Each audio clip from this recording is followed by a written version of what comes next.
আসসালামু আলাইকুম। সকলেই কেমন আছেন? আশা করি ভালো আছেন। আজ আপনাদের মাঝে যে টপিক নিয়ে উপস্থিত হয়েছি সেটি হলো ইন্ডিয়া এবং পাকিস্তান।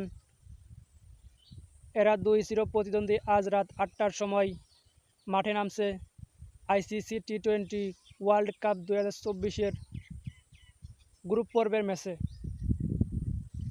ইন্ডিয়া ইতিমধ্যে একটি ম্যাচ খেলে একটিতেই জয় করছে এবং পাকিস্তান একটি খেলে একটিতে হার বরণ করেছেন। দুইটি টিমই যদিও শক্তিশালী, তারপরেও পাকিস্তান একটু চাপের মুখে আছে এবং ইন্ডিয়া একটি ম্যাচ জিতে ফুরফুরে মেজাজে রয়েছেন। ইন্ডিয়ার টিমে যদিও নির্ভরযোগ্য ব্যাটসম্যান প্রত্যেকেই সকলেরই ক্ষমতা আছে যে কোনো মুহূর্তে ম্যাচ জিতিয়ে নেবার। তারপরেও পাকিস্তানকে একেবারে উড়িয়ে দিলে হবে না। ইন্ডিয়ার বোলাররা এবং পাকিস্তানের বোলাররা দুইটা টিমই খুবই ফর্মে রয়েছে।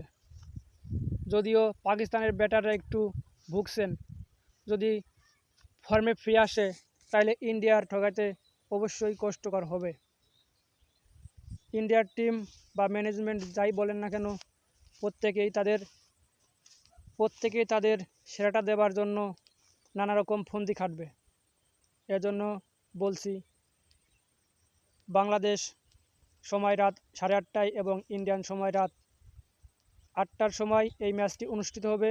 আমরা সকলেই টিভি বা নানা রকম পর্দার মাধ্যমে এই খেলাটি উপভোগ করব।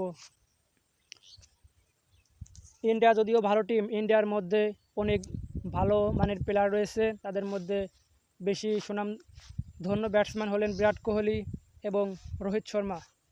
এরা দুইজন খুবই নির্ভরযোগ্য ব্যাটসম্যান। তাছাড়াও বাকি যারা রয়েছেন প্রত্যেকেই খুবই ভালো খেলে। তাদের সেরাটা যদি দিতে পারে অবশ্যই ইন্ডিয়া পাকিস্তানকে হারাতে পারবে এবং পাকিস্তানকেও একেবারে ফেলে দিলে হবে না। পাকিস্তানের প্রত্যেকটি প্লেয়ার যদি ভালো খেলে তবে ইন্ডিয়াকে হারাতে পারে। তবে আজকে একটা হাড্ডাহাড্ডি লড়াই হবে।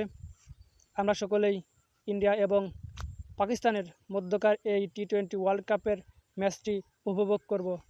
সকলে ভালো থাকবেন, সুস্থ থাকবেন। আসসালামু আলাইকুম।